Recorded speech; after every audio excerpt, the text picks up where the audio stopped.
व्यक्ति का जन्म हुआ हजारीबाग जिले में। ईश्वरी नाम का एक गांव था। ब्राह्मण परिवार में एक बालक का जन्म हुआ। पारिवारिक संस्कारों के कारण नाम रखा गया राम टहल पांडे। पर विपत्ति आनी शुरू हुई। माता पिता चले गए। बालक के जन्म के कुछ दिन बाद भी माता पिता क्रम से गए। बड़े भाई भाभी ने पालन पोषण किया। बालक को चेचक निकली, दोनों नेत्र चले गए, तो भी विपत्ति ने पीछा नहीं छोड़ा। कुछ दिन बाद बड़े भाई का भी देहांत हो गया। अब ये बालक सूरदास हो गया। अब कौन राम टहल पांडे कहे? सभी होते हैं रिश्तेदार जबकि जर पास होता है, और बिगड़ जाता गरीबी में जो रिश्ता खास होता है। अब सब टहलुआ टहलुआ कहने लगे। विधवा ब्राह्मणी इनकी भाभी भिक्षा करके गुजर करती। पर इस बालक को एक विचित्र भगवान की कृपा से ऐसा शुभ संस्कार जागा, एक व्यसन लग गया। रघुपति चरित हो इतना सुनाई। भगवान की कथा होती, वहां पहुंच जाते। नेत्रहीन राम टहल पांडे बैठते, भगवान श्री कृष्ण की कथा, श्रीमद् भागवत की कथा हो रही थी। एक जगह वहां जाते, रोमांचित हो जाता शरीर, आनंद। सभी लोग देखते कि वाह क्या भक्ति। कथा पूरी हुई तो व्यास जी के चरण पकड़ लिए। महाराज, मैं अंधा आदमी हूं, गरीब आदमी हूं, पर कथा मुझे बड़ी प्रिय लगती है। आप बोलते हैं तो मैं आपके चरण दबा दिया करूंगा, आप कपड़ा दे दिया करो, वो धो दिया करूंगा, कुछ न कुछ सेवा कर लूंगा, पर मुझे कथा सुनने को मिलती रहे। आप व्यास जी पुलकित हो गए। धन्य है ऐसा भाव। उन्होंने कहा कि भैया सेवा करने वाले बहुत हैं, पांडे जी आप तो कथा सुन जाया करो, और जब बाहर जाए तब चलना सुना करो। ठीक है महाराज। गांव से 2 मील दूर पर कथा हो रही थी। राम टहल पांडे रोज जाते, सवेरे सवेरे स्नान करके तैयार होते। भाभी हमें भोजन, मैं कथा सुनने जा रहा हूं। भाभी कहती ऐसे नहीं, भोजन बना दिया, साथ में लेकर जाओ। मध्याह्न में जब श्रीमद् भागवत कथा का विश्राम हो तो प्रसाद पालन। ठीक है, नित्य यही क्रम। एक दिन ऐसा भयंकर मौसम, बादल छा गए, गरजने लगे, बरसात का समय। भाभी ने सोचा कि आज तो इतनी घोर वर्षा, ऐसी बिजली चमक रही, बादल गरज रहे, तो देवर कथा में नहीं जाएंगे। भोजन नहीं बनाया। अब वो स्नान करके आए। माँ कहने लगे, भाभी माँ मुझे भोजन की पोटली दो, मैं जाऊं। भाभी ने कहा मैंने तो भोजन नहीं बनाया। क्यों? आज बहुत बुरा दिन है, आज कथा में मत जाओ। बादल गरज नहीं, बिजली चमक रही, अंधे आदमी है, इतना भयंकर है, कहां जाओगे तुम? आज बुरा समय है, कथा मत जाओ। राम टहल पांडे बोले, भाभी 100 दिन दुर्दिन नहीं, 100 दिन दुर्दिन नहीं, मेघ नभ में गहरावे, और अदिन न इंद्र उपल बरसाकर वज्र गिरावे। 100 दिन दुर्दिन नहीं, उदर को अन्न न पावे, प्रेमी संबंधी जन बिछुरत जावे, और दुर्दिन नहीं विनीत कोई, जेती विपति बखानिए, पर श्रवणन परे न हरि कथा, 100 दिन दुर्दिन जानिए। कहे हनुमंत विपति प्रभु सोई, जब तव सुमिरन भजन न होई। ऐसा कह के राम टहल पांडे ने अपनी लकड़ी हाथ में ली, बिना भोजन के पैदल पैदल चल दिए। बरसात हो रही है, रास्ता भी ऐसा, लेकिन चले जा रहे।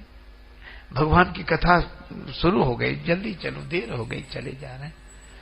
अब अनुमान ही तो था नेत्रहीन इस भक्त का, तो 2 मील से कुछ पहले ही गांव समझकर नीचे उतर गए। नीचे उतर गए, उधर जंगल। अब आगे बढ़ते जाएं, शायद अब गांव आए। दैव योग, कुआं था एक, उसके किनारे कोई घाट वगैरह ऐसे नहीं बना था जिसकी ओट होती, गड्ढा जैसा था, उसी में गिर गए। पानी नहीं था उस कुएं में, अंधा कुआं, कोई पानी नहीं, उसी में गिर गए। अब कुएं में गिर गए। आप पीड़ा यह हुई कि कथा नहीं मिलेगी आज। पहली बार हृदय से प्रार्थना की, भगवान मातु पिता बर बंधु लियो, दुख घोर दियो सब ही सुख छीनो। माता पिता आपने छीन लिए, मैंने शिकायत नहीं की। दुख मिला, मैंने शिकायत नहीं की। बड़ा भाई चला गया, शिकायत नहीं की। एक बात और, ताहू पे तोष न देव तुम्हें, जग में अंधरों अखियां न सौंकी। नेत्रहीन बना दिया तो भी शिकायत नहीं की। और आज भी कह रहा हूं, जावे चले सुख भोग सवे, बरु कूप में डार भले ही मोहि दीनो। आपने कुएं में भी गिरा दिया, इसकी भी शिकायत नहीं। फिर एक ही प्रार्थना है, क्या? दुख विनीत यही दृगहीन सो, छीन कथा को वृथा दिन लीनो। इस दृगहीन से, इस अंधे से कथा का दिन तो न छीन। पर यह प्रार्थना प्रभु श्री हरि स्वीकार करते हैं, खुदा मंजूर करता है सदा जब दिल से होती है। मगर मुश्किल तो ये है, बात ये मुश्किल से होती है। प्रेम ते प्रकट हो ही मैं जाना। भगवान प्रकट हुए और बोले, अरे राम टहल पांडे यहां कहां गिर गए? भैया तुम कौन हो? भगवान बोले, मैं कथा में से ही आ रहा हूं। तो शुरू हो गई होगी, इतना समय निकल गया। नहीं, आज व्यास जी का कुछ स्वास्थ्य खराब है, कथा देर से शुरू होगी, मैं वहीं से आ रहा हूं। तो कहां जा रहे भैया? तो मैं श्रोताओं को बुलाने जा रहा हूं। और प्रेरक रघुवंश विभूषण, पांव दे यही मार्ग जा, अति हरि के पास जाहि। तो भैया 2-4 लोगों को बुला लो, रस्सी ले आओ, हमें कुएं से बाहर निकाल लो। भगवान बोले, कुआं है ही नहीं है, गड्ढा है, हाथ पकड़ लो मेरा, मैं तुम्हें बाहर निकाल लूं। तो भैया इस कुएं से पार हाथ पकड़ के निकाल लोगे? भगवान मन ही मन बोले, अरे भक्त या कूप हित निवल न मोह विचार।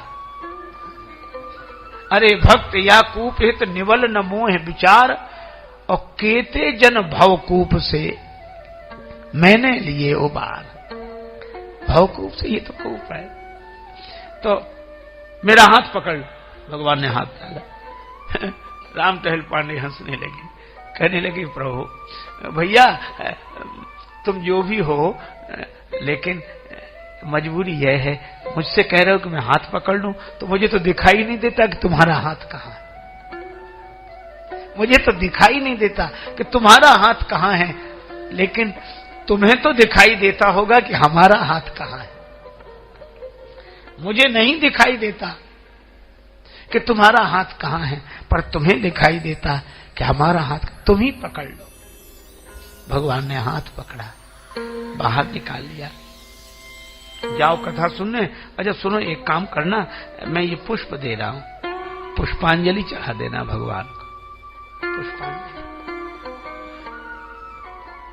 अच्छा कथा में पुष्पांजलि चढ़ा? हाँ।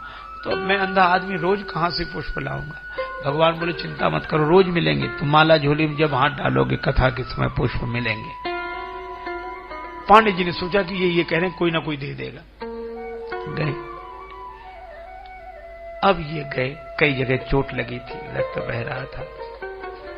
उधर का दृश्य और विचित्र। पांडे जी तो पहुंचे नहीं, व्यास जी किसी तरह अस्वस्थ थे, तो तैयार होकर, विलंब तो हुआ पर व्यास पीठ पर आकर बैठे। इतने में सबने देखा कि राम टहल पांडे की भाभी आई, भोजन की पोटली लेकर, और यह कहा कि आज देवर बिना भोजन लिए आ गए। वो कथा में रोज आते हैं, तो मैं बात में आई हूं, ये उनको भोजन दे देना। अभी नहीं पहुंचे तो जब पहुंचे तो भोजन करा देना। और ऐसा कह के प्रणाम किया और एक पान चढ़ा दिया। पान, फूल फल तो पान ही चढ़ा दिया। व्यास जी ने वह पान देखा, उसको प्रसाद समझ के ग्रहण किया। अस्वस्थता दूर हो गई, स्वस्थ हो गए, कथा हुई, बड़ा आनंद। जब तक राम टहल पांडे आए, अरे आओ आओ आओ राम टहल पांडे, कहां रह गए थे? तुम्हारे लिए कथा। भैया मैं एक गड्ढे में गिर गया था, किसी उदार आदमी ने हाथ पकड़ के निकाला। लोगों ने कहा वहां तो कुआं है, गड्ढा कहां? भैया जो भी हो, बहुत मधुर वाणी थी और बड़ी उदारता से वो अकेले ही थे। उन्होंने कहा किसी की जरूरत नहीं, मैं अकेला काफी हूं तुम्हें उद्धार पार करने के लिए। लोग हृदय में भाव से भर गए। कथा में विशेष आनंद आया। राम टहल पांडे ने पहले भोजन किया। सबने कहा कथा बाद पहले भोजन करो। एक एक ग्रास पर उनके शरीर के लगे घाव ठीक होने लगे, चोट ठीक होने लगी और बड़ा आनंद हुआ। आज किसी विशेष मस्ती में ही राम टहल पांडे हाथ में थाली और वो कटोरा लेकर लौटे। घर में प्रवेश करते ही बोले, भाभी मां आज तुम न जाती तो मुझे भोजन न मिलता, लेकिन मुझे क्षमा करो, मैं नाराज होकर चला गया, तुमसे भी कुछ अपशब्द कह दिया, अब क्षमा करो। भाभी बोली मैं तो कहीं गई ही नहीं, मैं तो यही हूं, तुम भोजन लेकर नहीं गई, ये बर्तन कहां से? बोले मैं नहीं जानती। रात्रि भर भगवान के गुण याद करके राम टहल पांडे पुलकित होते रहे। दूसरे दिन सवेरे सवेरे कथा में पहुंचे तो व्यास जी कक्ष में थे। कहा व्यास जी आ गए? नहीं, अभी पूजा कर रहे हैं। और जब राम टहल पांडे ने सुनाया तो व्यास जी हमारी भाभी तो आई नहीं थी भोजन लेके, कौन आया था? व्यास जी पुलकित होकर एक ही बात कह रहे थे,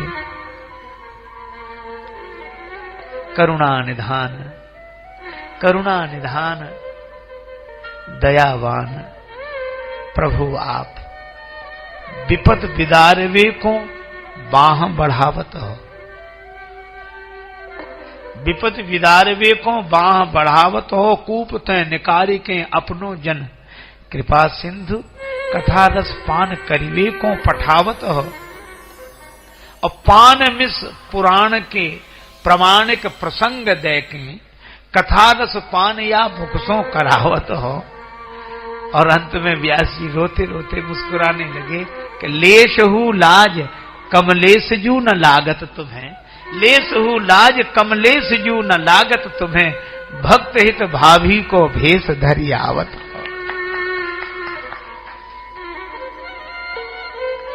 भगवत कथा यह है जिसे सुनकर भगवान के दर्शन की इच्छा हो जाए श्रोता को, और वक्ता को भगवान की भक्ति की भावना जग जाए। ये भक्ति भगवान अपने जीवन को धन्य करें, बस यही सत्संग है।